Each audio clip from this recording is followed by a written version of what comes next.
শিক্ষার্থী বন্ধুরা, কেমন আছো তোমরা? নিশ্চয়ই ভালো আছো। কুমিল্লা অনলাইন স্কুলের পক্ষ থেকে তোমাদেরকে স্বাগত। আজকে আমরা তোমাদের রসায়ন বিজ্ঞানের চতুর্থ অধ্যায়ের পর্যায় সারণীর পাঠ নিয়ে আলোচনা করব। তোমরা জানো যে সমস্ত শিক্ষার্থীরা পর্যায় সারণী সম্পর্কে ভালো জ্ঞান রাখে, অর্থাৎ পর্যায় সারণী সম্পর্কে যার ধারণা যত বেশি থাকে, রসায়ন বিজ্ঞান তার জন্য তত সহজ হয়ে যায়। শিক্ষার্থী বন্ধুরা, আমরা জানি যে পর্যায় সারণীর 18টা গ্রুপ এবং 7টি পর্যায় রয়েছে। এই পর্যায়গুলোতে মোট 118টি মৌল আছে। এই মৌলগুলোর কিছু ধর্ম আছে যেগুলোকে আমরা পর্যায়বৃত্ত ধর্ম বলি। তো শিক্ষার্থী বন্ধুরা, আজকে আমরা মৌলের পর্যায়বৃত্ত ধর্ম নিয়ে আলোচনা করব।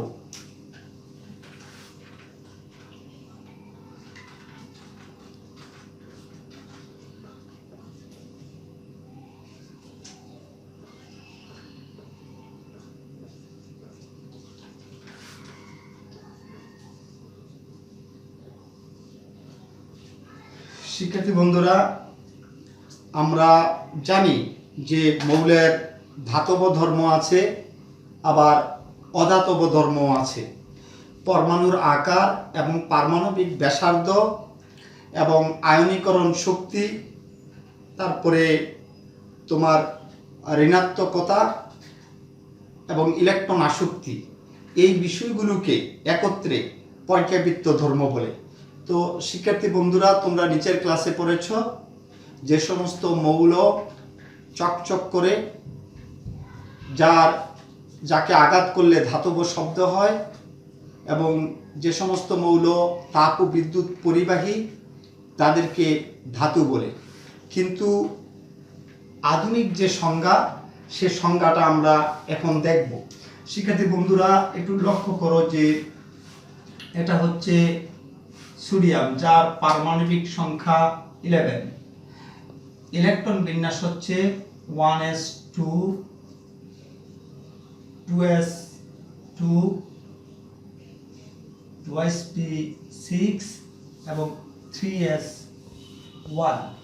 শিক্ষার্থী বন্ধুরা, আমরা আরেকটা ইলেকট্রন বিন্যাস দেখি। ম্যাগনেসিয়ামের পারমাণবিক সংখ্যা 12, ইলেকট্রন বিন্যাস হচ্ছে 1s2, 2s2, 2sp6, 3s2।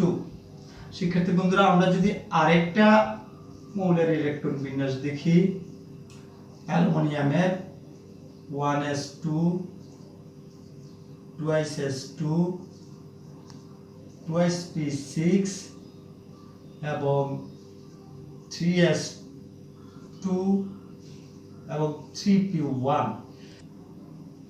শিক্ষার্থী বন্ধুরা, আমরা তিনটি মৌলের ইলেকট্রন বিন্যাস এখানে করেছি। শিক্ষার্থী বন্ধুরা, আমরা দেখছি যে সোডিয়ামের শেষ কক্ষপথে একটি ইলেকট্রন রয়েছে, ম্যাগনেসিয়ামের শেষ শক্তি স্তরে 2টি ইলেকট্রন আছে, এবং অ্যালুমিনিয়ামের শেষ শক্তি স্তরে 3টি ইলেকট্রন রয়েছে। তো আমরা জানি যে সমস্ত মৌলের শেষ কক্ষপথে 1, 2, 3টা ইলেকট্রন থাকে, তারা সহজেই ইলেকট্রন ত্যাগ করে ধনাত্মক আয়নে পরিণত হতে পারে। তো শিক্ষার্থী বন্ধুরা, যে সমস্ত মৌল ইলেকট্রন ত্যাগের মাধ্যমে ধনাত্মক আয়নে পরিণত হয়, ওই মৌলগুলোকে ধাতু বলে। এটা আধুনিক সংজ্ঞায় বলা আছে যে সমস্ত মৌল তার শেষ কক্ষপথের ইলেকট্রনটা ত্যাগ করে ধনাত্মক আয়নে কি হয়, পরিণত হয়, তাদেরকে ধাতু বলে। তো শিক্ষার্থী বন্ধুরা, আমরা যদি দেখি যে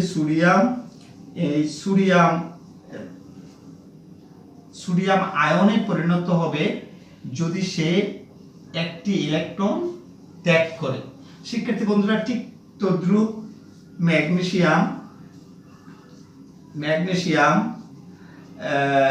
ম্যাগনেসিয়াম আয়নে পরিণত হবে যদি সে 2টি ইলেকট্রন কি করে ত্যাগ করলে দুইটা ধনাত্মক আয়নে পরিণত হয়। অ্যালুমিনিয়ামের ক্ষেত্রে ঠিক শিক্ষার্থী বন্ধুরা এরকম যে অ্যালুমিনিয়াম 3টি ইলেকট্রন ত্যাগ করে 3টি ধনাত্মক আয়নে পরিণত হয়।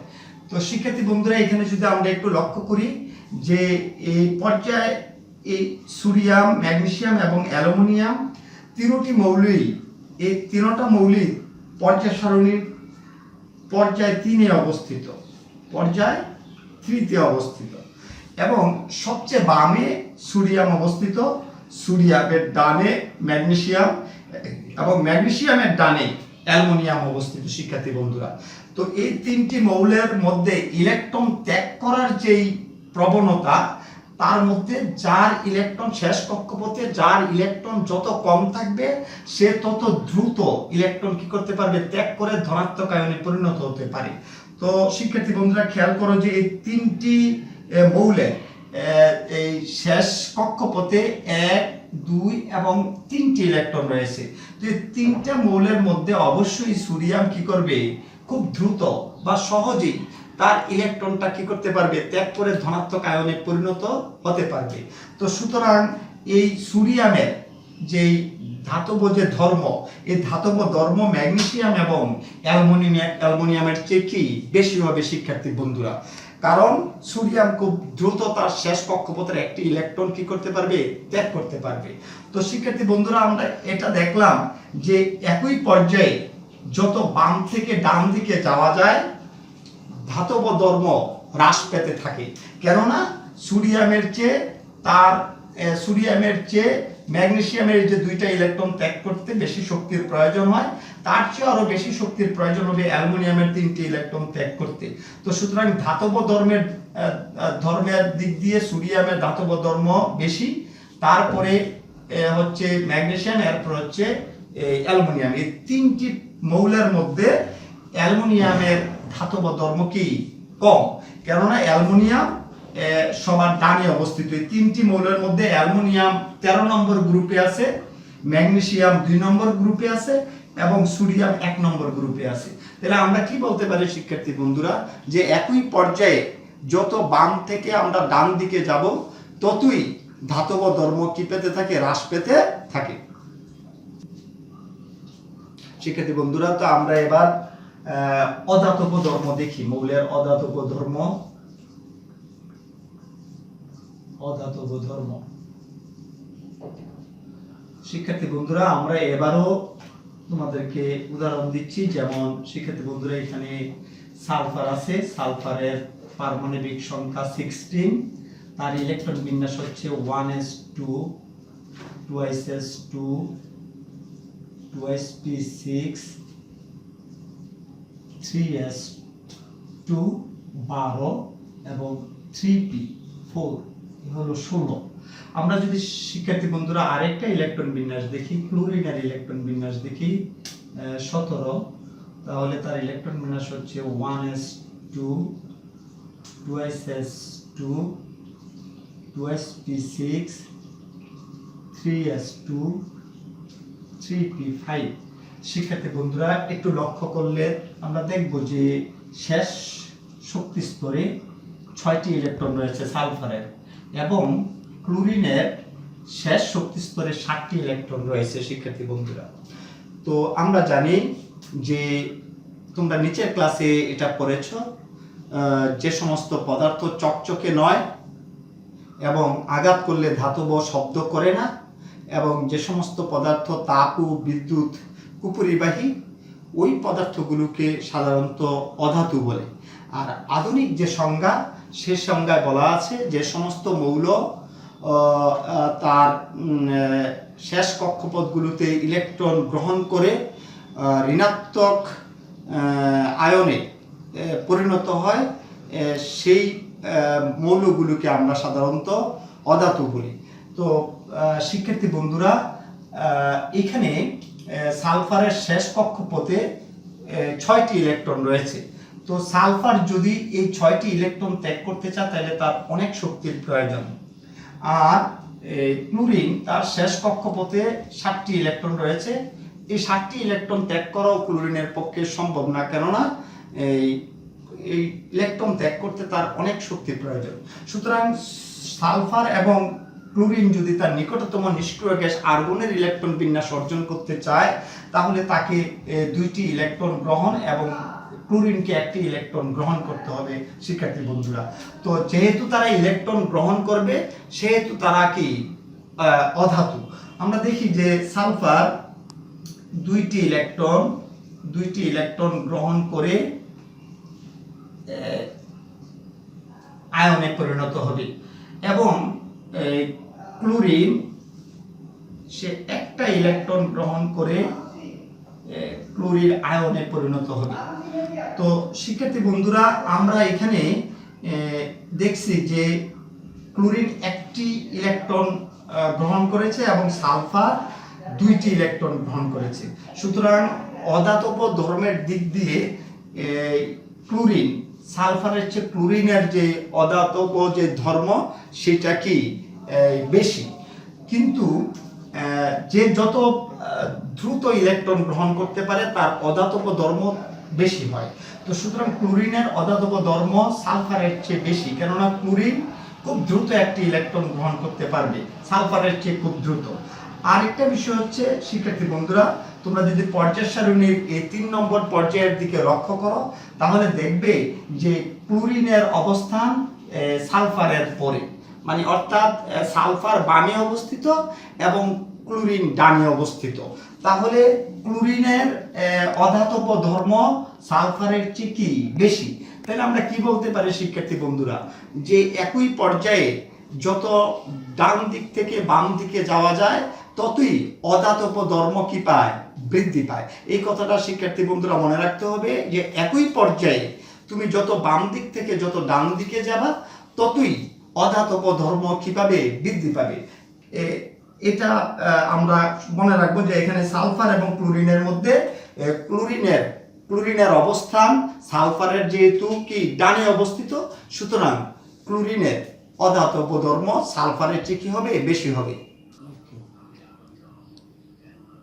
শিক্ষার্থী বন্ধুরা, তাহলে আমরা এতক্ষণ দেখলাম যে একই পর্যায়ের বাম দিকে যে মৌলগুলো আছে সেগুলো সাধারণত ধাতু, মাঝের যে মৌলগুলো থাকে সেগুলো সাধারণত অপধাতু, এবং ডান দিকের মৌলগুলো হচ্ছে অধাতু। শিক্ষার্থী বন্ধুরা, এখানে একটু বলে রাখি যে অপধাতু হচ্ছে যে এমন কিছু মৌল আছে যারা কোনো সময় ইলেকট্রন গ্রহণ করে, আবার কোনো সময় ইলেকট্রন বর্জন করে। অর্থাৎ কোনো মৌল আছে যাদের ধাতব ধর্ম আছে, আবার অধাতব ধর্ম দ্বারা আচরণ করে। এই সমস্ত মৌলগুলোকে আমরা অপধাতু বলি। শিক্ষার্থী বন্ধুরা, আমরা এবার এখানে যেই আরেকটা পর্যায়বৃত্ত ধর্ম সম্পর্কে আলোচনা করছি, সেটা হচ্ছে পরমাণুর আকার বা পারমাণবিক ব্যাসার্ধ। এই পরমাণুর আকার বা পারমাণবিক ব্যাসার্ধ, এটাও একটা পর্যায়বৃত্ত ধর্ম। শিক্ষার্থী বন্ধুরা, আমরা জানি যে একই পর্যায়ে, আমি এখানে পর্যায় 3 নম্বর পর্যায়, এটা পর্যায় 3, আর এটা হচ্ছে গ্রুপ 1, গ্রুপ 1। শিক্ষার্থী বন্ধুরা, আমি 3 নম্বর পর্যায়ের এই মৌলগুলো এখানে তোমাদেরকে দেখিয়েছি। 3 নম্বর পর্যায়ে প্রথমে সোডিয়াম এবং সবার শেষে আর্গন আছে। তো আছে একই পর্যায়ে বাম দিক থেকে যত ডান দিকে যাওয়া যায়, মৌলগুলোর পরমাণুর আকার অথবা পারমাণবিক ব্যাসার্ধ হ্রাস পায়। শিক্ষার্থী বন্ধুরা, এটা আমরা এখন আলোচনা করব। শিক্ষার্থী বন্ধুরা, আমরা যদি একটু লক্ষ্য করি যে সোডিয়ামের যদি আমরা একটা পরমাণু মডেল দেখি, যে সোডিয়াম এটা হলো নিউক্লিয়াস, এটা হলো তার প্রথম শক্তি স্তর, এটা হলো তার দ্বিতীয় শক্তি স্তর,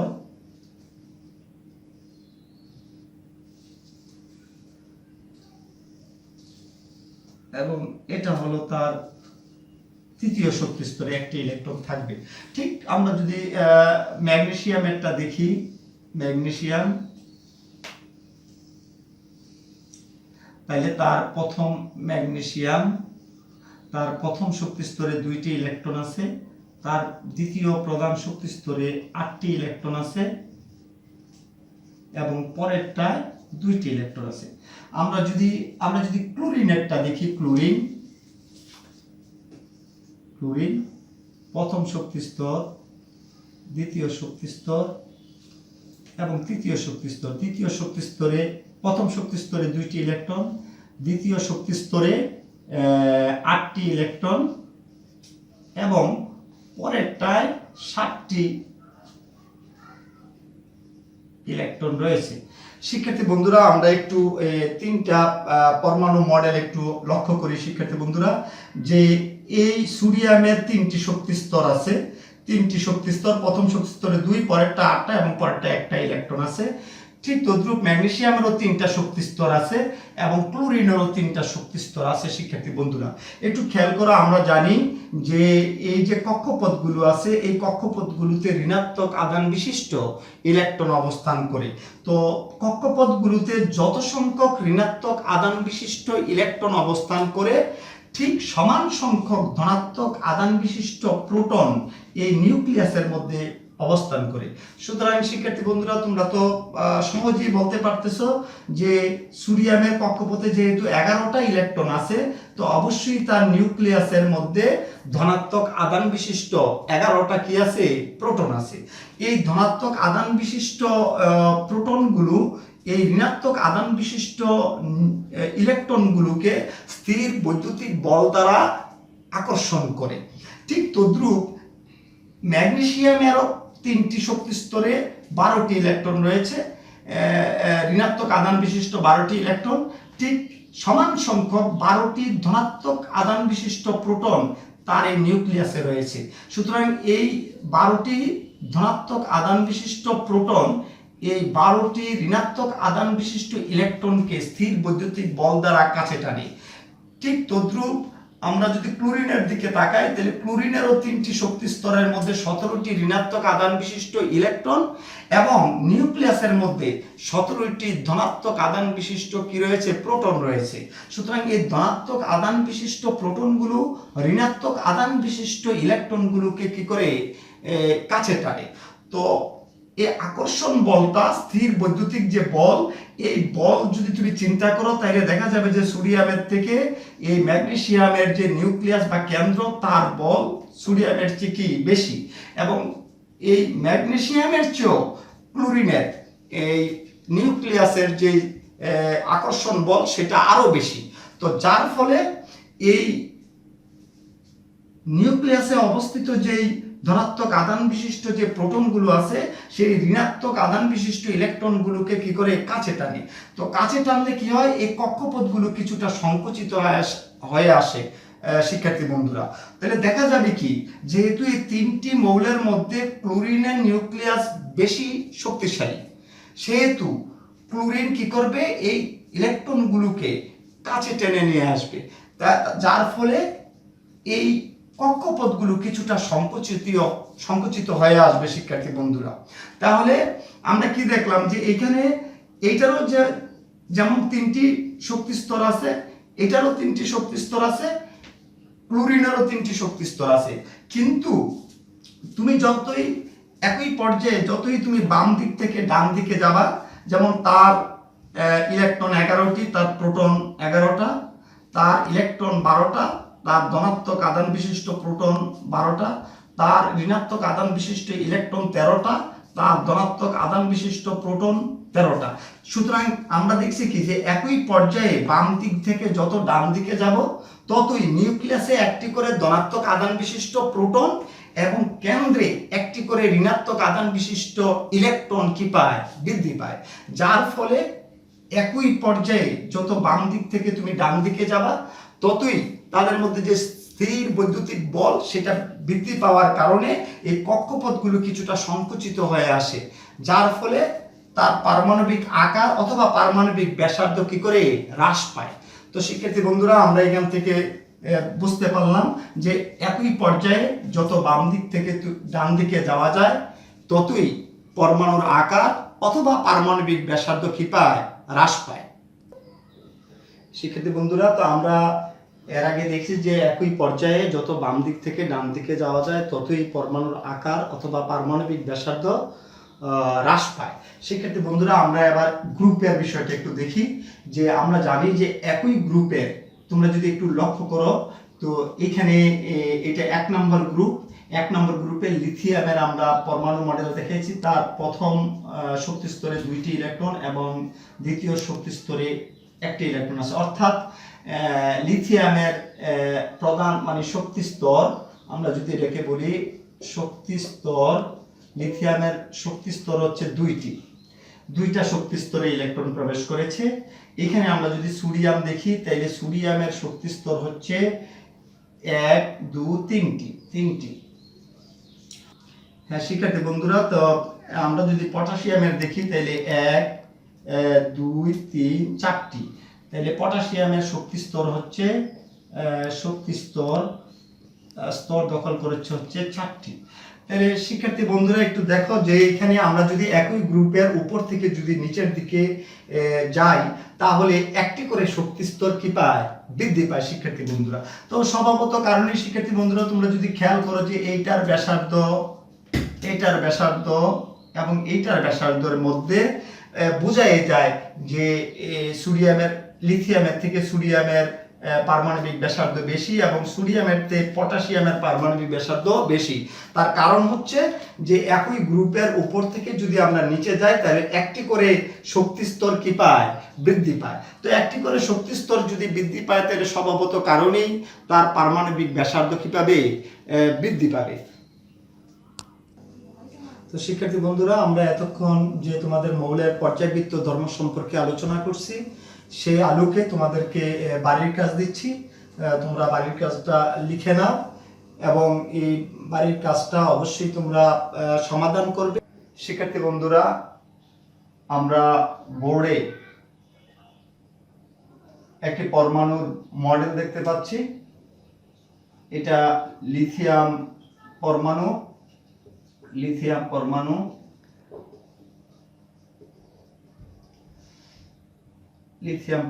আর এটা হচ্ছে লিথিয়ামের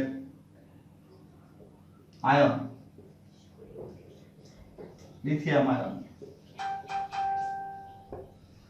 তো শিক্ষার্থী বন্ধুরা আমরা এখানে লক্ষ্য করছি যে লিথিয়াম পরমাণুর কক্ষপথে 3টি ইলেকট্রন আছে এবং লিথিয়াম আয়নের কক্ষপথে 2টি ইলেকট্রন আছে। তাহলে লিথিয়াম এই ইলেকট্রনটি মানে একটি ইলেকট্রন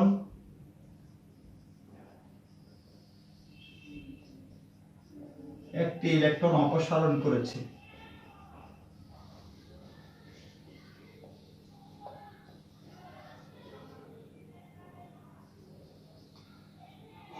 অর্থাৎ লিথিয়াম একটি ইলেকট্রন অপসারণ করে লিথিয়াম আয়নে পরিণত হয়েছে। তো শিক্ষার্থী বন্ধুরা আমরা জানি যে গ্যাসীয় অবস্থায় কোনো মৌলের এক মূল গ্যাসীয় পরমাণু থেকে এক মূল ইলেকট্রন অপসারণ করে এক মূল ধনাত্মক আয়নে পরিণত করতে যে শক্তির প্রয়োজন হয় ওই শক্তিটাকে ওই মৌলের আয়নীকরণ শক্তি বলে। তো শিক্ষার্থী বন্ধুরা আজকে আমি তোমাদের এই আয়নীকরণ শক্তি সম্পর্কে আলোচনা করব। প্রথমে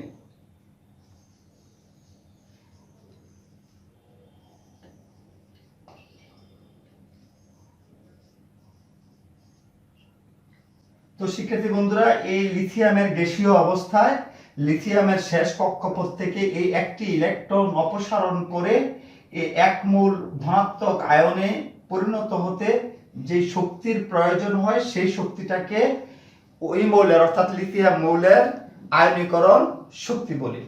তো শিক্ষার্থী বন্ধুরা এই আয়নীকরণ শক্তি একটি পর্যায়বৃত্ত ধর্ম, এই বিষয়টা নিয়ে আমরা এখন আলোচনা করব। তার আগের যে ক্লাস আমি নিয়েছিলাম এর আগের ক্লাসে আমি তোমাদেরকে বিশেষ করে প্রথম যেই 3টি পর্যায়বৃত্ত ধর্ম আছে সেই 3টি পর্যায়বৃত্ত ধর্ম সম্পর্কে আলোচনা করেছি। তো শিক্ষার্থী বন্ধুরা একটু আমরা লক্ষ্য করি যে এখানে যেমন সোডিয়াম ম্যাগনেসিয়াম, তারপরে সিলিকন যদি দেই, এরপরে অ্যালুমিনিয়াম, এই 4টি মৌল রয়েছে। যদি বলা হয় যে কার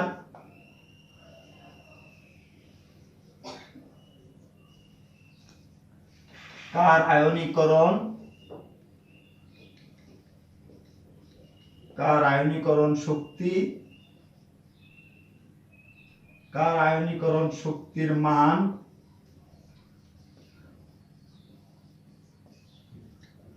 সবচেয়ে বেশি, যদি এরকম প্রশ্ন করা হয়, শিক্ষার্থী বন্ধুরা আমরা পূর্বের ক্লাসে বলেছি যে একই পর্যায়ে যখন বাম দিক থেকে ডান দিকে যাওয়া যায় ততই পরমাণুর আকার অথবা পারমাণবিক ব্যাসার্ধ হ্রাস পায়।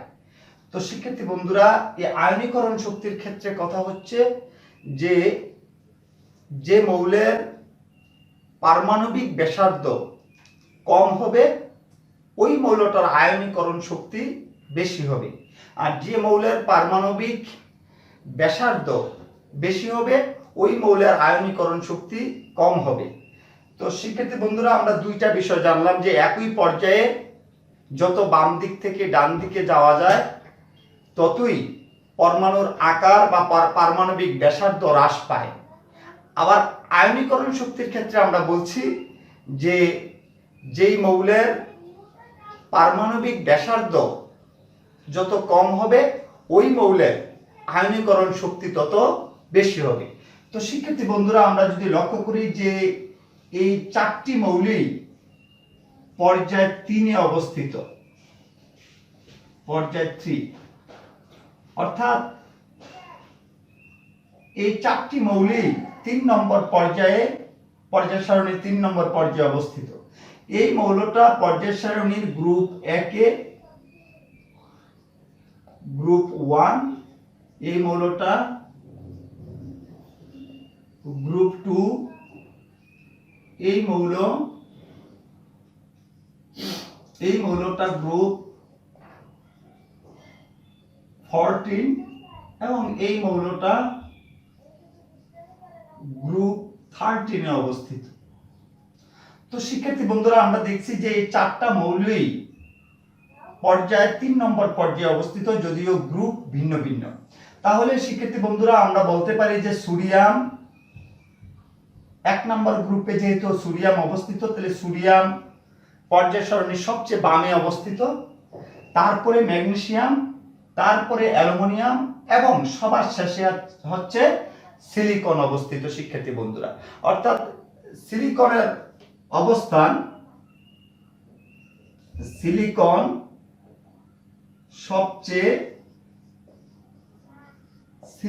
সবচেয়ে বামে অবস্থিত, সিলিকন সবচেয়ে বামে অবস্থিত এবং সোডিয়াম সবচেয়ে ডানে অবস্থিত। এই কথাটা আমরা বলতে পারি শিক্ষার্থী বন্ধুরা। তো আমি আগেই বলেছি যে একই পর্যায়ে যত বাম দিক থেকে ডান দিকে যাওয়া যায় ততই পারমাণবিক যে ব্যাসার্ধ আছে সে পারমাণবিক ব্যাসার্ধ হ্রাস পায়। এটা কেন হ্রাস পায় সেটা আমি আমার আগের ক্লাসে তোমাদেরকে অবশ্যই বলেছি, তোমরা লক্ষ্য করেছো। তো শিক্ষার্থী বন্ধুরা, যেহেতু সিলিকন সবচেয়ে বামে অবস্থিত, তাহলে সিলিকনের পারমাণবিক যে ব্যাসার্ধ সে পারমাণবিক ব্যাসার্ধ কি সবচেয়ে কম। তো যেহেতু সিলিকনের পারমাণবিক ব্যাসার্ধ সবচেয়ে কম, সুতরাং সিলিকনের আয়নীকরণ শক্তি কি হবে? সবচেয়ে বেশি হবে, সবচেয়ে বামে অবস্থিত এবং তার পারমাণবিক ব্যাসার্ধ সবচেয়ে কম। সুতরাং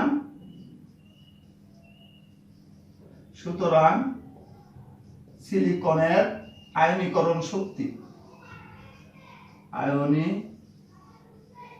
আয়নীকরণ শক্তি সবচেয়ে বেশি, অর্থাৎ সিলিকনের আয়নীকরণ শক্তি সবচেয়ে বেশি হবে শিক্ষার্থী বন্ধুরা। আর সবচেয়ে কম আয়নীকরণ শক্তি হবে সোডিয়ামের, কেননা সোডিয়াম সবচেয়ে বামে অবস্থিত। তো শিক্ষার্থী বন্ধুরা, আমরা একই পর্যায়ের বিষয়টা তোমাদের সামনে তুলে ধরেছি, তোমরা নিশ্চয়ই বুঝতে পেরেছো। তো শিক্ষার্থী বন্ধুরা, আমরা একই গ্রুপের কথাটা একটু দেখি, যে একই গ্রুপে যেমন আমরা প্রথমে এখানে লিথিয়ামের পরে সোডিয়াম,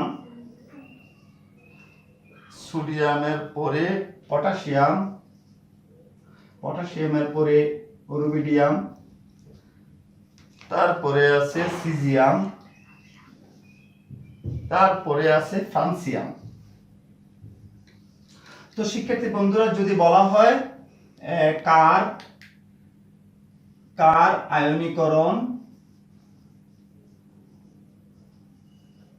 আয়নীকরণ শক্তি সবচেয়ে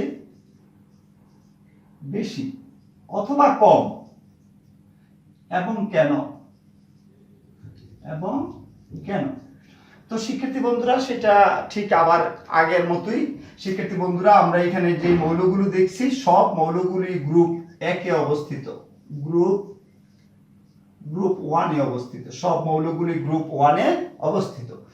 তো শিক্ষার্থী বন্ধুরা, গ্রুপ 1 এ হলো এইটা পর্যায় 2 এ, পর্যায় 2, এটা পর্যায় 3, এটা পর্যায় 4, এটা পর্যায় 5, এটা পর্যায় 6 এবং এটা পর্যায় 7 এ অবস্থিত,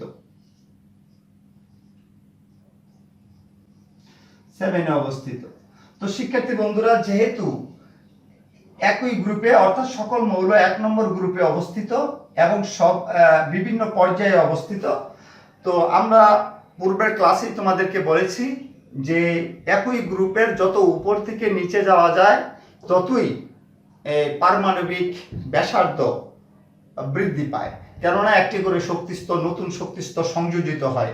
যেহেতু একটি করে নতুন শক্তিস্তর বাড়ে, তো সেহেতু তার পারমাণবিক আকারও কি পায়, বৃদ্ধি পায়। তো শিক্ষার্থী বন্ধুরা, আমরা একটু আগে বলছি যার পারমাণবিক আকার কম তার আয়নীকরণ শক্তি কি হয়, বেশি হয়। তো সুতরাং আমরা দেখতে পাচ্ছি যে লিথিয়ামের এরকম 2টা শক্তিস্তর আছে, সোডিয়ামের 3টা শক্তিস্তর আছে, পটাশিয়ামের 4টা শক্তিস্তর আছে। এরকম ভাবে যত উপর থেকে নিচে যাওয়া যায় একটি করে শক্তিস্তর কি পাবে, বৃদ্ধি পাবে, ফলে তার পারমাণবিক যে ব্যাসার্ধ বা পারমাণবিক আকার সেটাও বৃদ্ধি পায়। তো সুতরাং সেই ক্ষেত্রে আমরা বলতে পারি যেহেতু লিথিয়ামের পারমাণবিক ব্যাসার্ধ সবচেয়ে কম এর মধ্যে, সুতরাং লিথিয়ামের আয়নীকরণ শক্তি কি হবে, সবচেয়ে বেশি হবে। আমরা এতক্ষণ যে পারমাণবিক আয়নীকরণ শক্তির কথা বলেছি, এবার আমরা ইলেকট্রন আসক্তির কথা বলছি। তো শিক্ষার্থী বন্ধুরা, বোর্ডে যেই মৌলগুলো আমি লিখেছি সেই মৌলগুলো সবগুলো মৌলই গ্রুপ 2 এ অবস্থিত শিক্ষার্থী বন্ধুরা। তো এই ক্ষেত্রে শিক্ষার্থী বন্ধুরা, প্রথমে আছে beryllium, magnesium, calcium, francium, barium এবং আছে রেডিয়াম। তো শিক্ষার্থী বন্ধুরা, আমরা জানি, আমি এর আগের ক্লাসে তোমাদেরকে বলেছি যে একই গ্রুপে যত উপর থেকে নিচে যাওয়া যায় ততই মৌলের যে পারমাণবিক ব্যাসার্ধ অথবা পারমাণবিক আকার, সে পারমাণবিক আকারটা বৃদ্ধি পায়। তার কারণ হচ্ছে যে উপর থেকে যত নিচে যাওয়া যায় ততই একটি করে নতুন শক্তিস্তর সংযোজিত হয়, যার জন্য তার পারমাণবিক আকার কি পায়, বৃদ্ধি পায়। তো শিক্ষার্থী বন্ধুরা, এখানে বেরিলিয়াম, এই বেরিলিয়ামের এর পারমাণবিক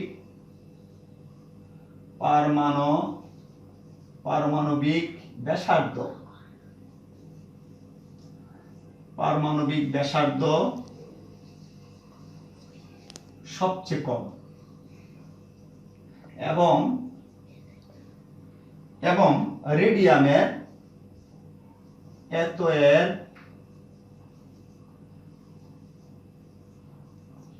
এর পারমাণবিক ব্যাসার্ধ, এত এর পারমাণবিক ব্যাসার্ধ সবচেয়ে বেশি। যেহেতু সবগুলো মৌল একই গ্রুপে অবস্থিত এবং বেরিলিয়াম 2 নম্বর পর্যায়ে আছে এবং পর্যায় 2 এ আছে এবং রেডিয়াম পর্যায় 7 এ আছে। তো সেহেতু বেরিলিয়ামের পারমাণবিক ব্যাসার্ধ অন্য যে কোনো মৌলের চেয়ে কি কম। তো আমরা জানি যার পারমাণবিক ব্যাসার্ধ কম তার ইলেকট্রন আসক্তি কি হয়, বেশি হয়। তো সুতরাং আমরা বলতে পারি, এই অর্থে বলতে পারি যে এখানে বেরিলিয়ামের এত এর ইলেকট্রন আসক্তি, ইলেকট্রন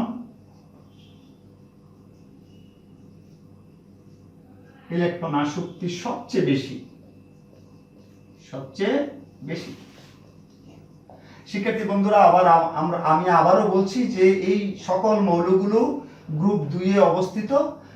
যেহেতু আমরা বলছি যে একই গ্রুপের যত উপর থেকে নিচে যাওয়া যায় ততই তার পারমাণবিক আকার অথবা পারমাণবিক ব্যাসার্ধ কি পায়, বৃদ্ধি পায়। তো আমরা জানি যে মৌলের পারমাণবিক ব্যাসার্ধ কম ওই মৌলের ইলেকট্রন আসক্তি বেশি, আর যে মৌলের পারমাণবিক ব্যাসার্ধ বেশি ওই মৌলের ইলেকট্রন আসক্তি কম হয়। তো সুতরাং যেহেতু এখানে বেরিলিয়াম সবার উপরে অবস্থিত এবং তার পারমাণবিক ব্যাসার্ধ সবচেয়ে কম, সুতরাং বেরিলিয়ামের ইলেকট্রন আসক্তি সবচেয়ে বেশি হবে এবং রেডিয়ামের ইলেকট্রন আসক্তি সবচেয়ে কম হবে।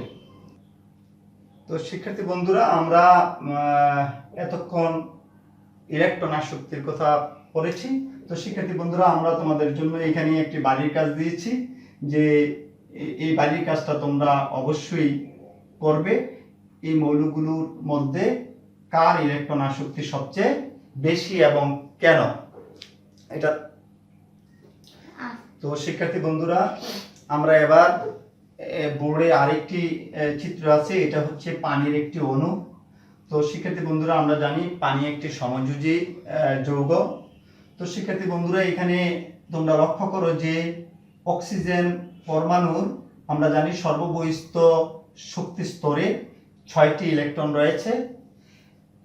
সে যদি তার নিকটতম নিষ্ক্রিয় গ্যাস নিয়নের ইলেকট্রন বিন্যাস অর্জন করতে চায় তাহলে তাকে আরো 2টি ইলেকট্রন প্রয়োজন। সুতরাং অপরদিকে হাইড্রোজেনের বহিস্থ যে শক্তি স্তর আছে তাতে একটি মাত্র ইলেকট্রন আছে। সে যদি তার নিকটতম হিলিয়াম নিষ্ক্রিয় মৌলের ইলেকট্রন বিন্যাস অর্জন করতে চায় তাও তার আরেকটি ইলেকট্রন প্রয়োজন। সুতরাং দুইটি হাইড্রোজেন পরমাণু অক্সিজেনের সাথে কি করছে, ইলেকট্রন শেয়ার করে এই পানির একটি অণু গঠন করছে। তো শিক্ষার্থী বন্ধুরা, এই ক্ষেত্রে একটু আমরা লক্ষ্য করি যে এই অক্সিজেন পরমাণুর যে নিউক্লিয়াস আছে এই নিউক্লিয়াসে 8টি ধনাত্মক আধান বিশিষ্ট প্রোটন রয়েছে। অপরদিকে এই হাইড্রোজেন পরমাণুর নিউক্লিয়াসে একটি মাত্র ধনাত্মক আধান বিশিষ্ট প্রোটন রয়েছে। তো এই যে শেয়ারকৃত যে ইলেকট্রন যে জোড়া যারা বন্ধনে অংশগ্রহণ করেছে, তো এই ইলেকট্রন জোড়া এই হাইড্রোজেন তার কেন্দ্রের দিকে টানে এবং অক্সিজেনও তার কেন্দ্রের দিকে টানে। অর্থাৎ আমরা বলতে চাচ্ছি যে এই যে এক জোড়া ইলেকট্রন এখানে শেয়ার করা হয়েছে বা শেয়ারের মাধ্যমে বা বন্ধনে অংশগ্রহণ করেছে, এই বন্ধনকৃত যেই ইলেকট্রন জোড়া সেই ইলেকট্রন জোড়াকে দুটি পরমাণুর নিউক্লিয়াসে কি চায়, কাছে টানে। তো এই ক্ষেত্রে যার নিউক্লিয়াস বেশি শক্তিশালী তার দিকে ইলেকট্রন জোড়া কিছুটা কি করে সরে আসে। তো শিক্ষার্থী বন্ধুরা, আমরা এটাকে এই যে নিচের দিকে যে আকর্ষণ করে এই আকর্ষণটাকে আমরা বলি যে তড়িৎ ঋণাত্মকতা বলি। তড়িৎ ঋণাত্মকতা।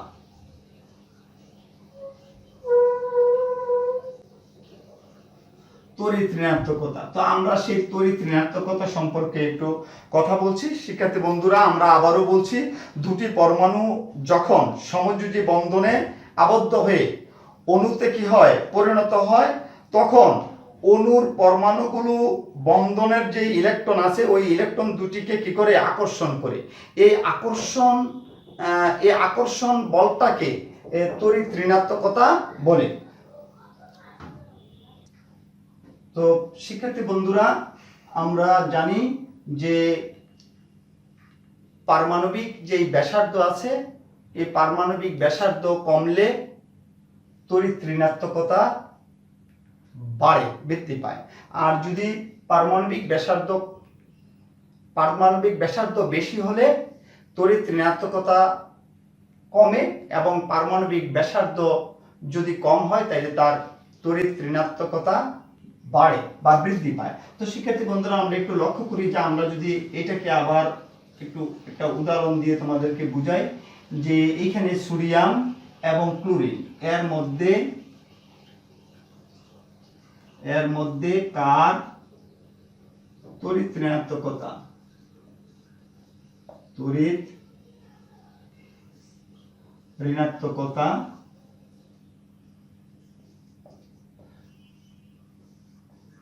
এত এর মধ্যে কার তড়িৎ ঋণাত্মকতা বেশি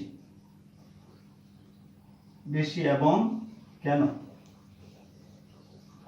তো শিক্ষার্থী বন্ধুরা, তোমরা যদি লক্ষ্য করো যে সোডিয়াম এবং ক্লোরিন, এই সোডিয়াম এবং ক্লোরিন দুটি মৌলই পর্যায় সারণীর 3 নম্বর পর্যায়ে অবস্থিত।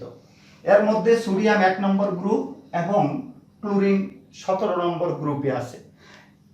এই ক্ষেত্রে সোডিয়ামের অবস্থান বামে এবং ক্লোরিনের অবস্থান ডানে। একই পর্যায়ে সোডিয়ামের অবস্থান বামে এবং ক্লোরিনের অবস্থান ডানে অবস্থিত। তো শিক্ষার্থী বন্ধুরা, যেহেতু ক্লোরিনের অবস্থান কি বামে অবস্থিত, তাহলে ক্লোরিনের পারমাণবিক ব্যাসার্ধ সোডিয়ামের চেয়ে কি কম। আমরা তোমাদেরকে বারবার সেই জিনিসটা বলছি যে একই পর্যায়ে যত বাম দিক থেকে ডান দিকে যাওয়া যায়, মৌলগুলোর পারমাণবিক ব্যাসার্ধ তত কি পায়, হ্রাস পায়। তো যেহেতু ক্লোরিন সোডিয়ামের বামে অবস্থিত, তো সুতরাং ক্লোরিনের পারমাণবিক ব্যাসার্ধ কি সোডিয়ামের চেয়ে কম, যার ফলে ক্লোরিনের তড়িৎ ঋণাত্মকতা কি হবে, বেশি হবে। অর্থাৎ এই তড়িৎ ঋণাত্মকতা একটি পর্যাবৃত্ত ধর্ম। যার পারমাণবিক ব্যাসার্ধ কম তার তড়িৎ ঋণাত্মকতা বেশি, আর যার পারমাণবিক ব্যাসার্ধ বেশি তার তড়িৎ ঋণাত্মকতা কি কম। তো সেই ক্ষেত্রে সোডিয়ামের পারমাণবিক ব্যাসার্ধ বেশি কার থেকে, ক্লোরিন থেকে, যার জন্য তড়িৎ ঋণাত্মকতা কম হবে। আর যেহেতু ক্লোরিনের সোডিয়ামের চেয়ে ঋণাত্মকতা কি, পারমাণবিক ব্যাসার্ধ যেহেতু তার কম, সেহেতু ক্লোরিনের তড়িৎ ঋণাত্মকতা বেশি হবে। তো শিক্ষার্থী বন্ধুরা, আমরা যদি আরেকটু দেখি যে এখানে যে যেমন ব্রোমিন ও মনে করো ক্লোরিন, ব্রোমিন ও ক্লোরিনের মধ্যে কার তড়িৎ ঋণাত্মকতা বেশি এবং কেন? তো সেই ক্ষেত্রে শিক্ষার্থী বন্ধুরা একটু লক্ষ্য করো যে ব্রোমিন এবং ক্লোরিন দুজনই গ্রুপ 17তে অবস্থিত,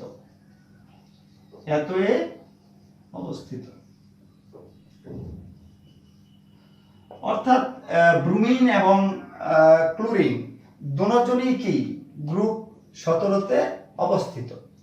তো এই ক্ষেত্রে শিক্ষার্থী বন্ধুরা, যে ক্লোরিন 3 নম্বর পর্যায়ে অবস্থিত এবং ব্রোমিন তারপরে অর্থাৎ 4 নম্বর পর্যায়ে অবস্থিত।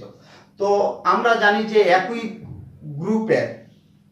গ্রুপের উপর থেকে নিচে গেলে তার পারমাণবিক ব্যাসার্ধ কি পায়, বৃদ্ধি পায়। আর আমরা এও বলছি যে পারমাণবিক ব্যাসার্ধ যার কম তার তড়িৎ ঋণাত্মকতা কি হয়, বেশি হয়। তো এই ক্ষেত্রে যেহেতু ক্লোরিন 3 নম্বর পর্যায়ে আছে এবং ব্রুমিন 4 নম্বর পর্যায়ে আছে পর্যায় সারণীতে। তো যেহেতু ক্লোরিনের নিচে কে ব্রুমিন অবস্থিত, সুতরাং ব্রুমিনের এই পারমাণবিক আকার বা পারমাণবিক ব্যাসার্ধ কি বেশি, তো এই ক্ষেত্রে ব্রুমিনের তড়িৎ ঋণাত্মকতা কি হবে, কম হবে, এবং এই ক্লোরিনের তড়িৎ ঋণাত্মকতা বেশি হবে। তো শিক্ষার্থী বন্ধুরা, আমরা বাড়ির কাজ দিচ্ছি। ফসফরাস, ক্লোরিন এবং সালফারের মধ্যে কার তড়িৎ ঋণাত্মকতার মান সবচেয়ে বেশি এবং কেন, সেটা তোমরা বাড়িতে অবশ্যই ভালোভাবে